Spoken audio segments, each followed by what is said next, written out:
Good afternoon এইস কিচেনের বন্ধুরা, আজ আমি বানাবো কাঁচা আমের লস্যি।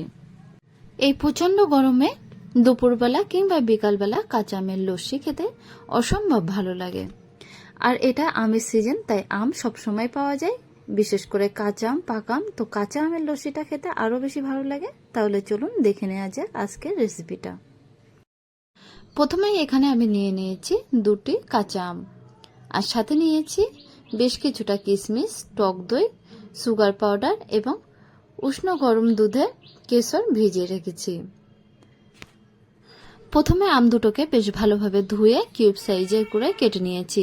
এরপর একটা ব্লেন্ডার জারের মধ্যে আমের টুকরোগুলো দিয়ে দিয়েছি। তারপর কিশমিশ দেব, তারপরে হাফ চামচ সুগার পাউডার এবং হাফ চামচ বিট লবণ দিয়ে বেশ ভালোভাবে ব্লেন্ড করে নিয়েছি।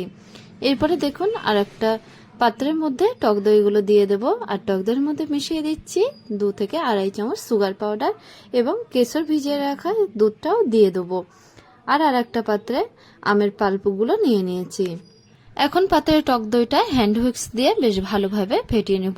ফেটানো হয়ে গেলে এবার একটা বাটির মধ্যে অল্প একটু টক দই তুলে রাখবো গার্নিশিং এর জন্য। তারপরে দেখুন আমের পাল্পটা এই টক দইয়ের মধ্যে দিয়ে দিয়ে বেশ ভালোভাবে মিক্সড করে নেব। এবার সার্ভিং এর পালা।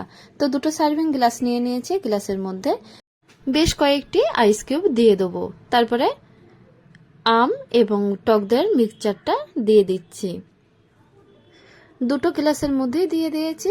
এরপর আগে থেকে যে টক দইটা তুলে রেখেছিলাম সেটা 2 থেকে 3 চামচ করে প্রত্যেকটা গ্লাসের মধ্যে দিয়ে দেবো। দেয়া হয়ে গেছে। তারপর গার্নিশিং এর জন্য উপর থেকে দিয়ে দিচ্ছি গ্রেট করে রাখা পেস্তা। 2টো গ্লাসের উপরেই পেস্তা দিয়ে দেব।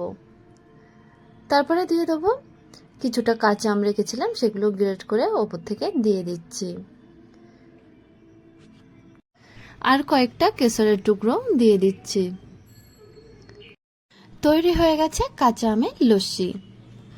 প্রচন্ড গরমে বিশেষ করে দুপুরবেলা যদি 1 গ্লাস এরকম কাঁচা আমের লস্যি পান করা হয় তাহলে কিন্তু শরীরটা একদম জুড়িয়ে যাবে। তাহলে বন্ধুরা আর দেরি কেন, এইভাবে কাঁচা আমের লস্যি একবার বাড়িতে বানিয়ে খেয়ে দেখুন। আশা করছি খুবই ভালো লাগবে। আর যদি ভালো লেগে থাকে তাহলে অবশ্যই আমাকে একটা কমেন্ট করে জানাবেন। আর আমাদের রেসিপিটা দেখার জন্য আপনাকে অনেক ধন্যবাদ। আমাদের চ্যানেলটি যদি সাবস্ক্রাইব করা না থাকে তাহলে অবশ্যই চ্যানেলটিকে সাবস্ক্রাইব করার অনুরোধ রইল।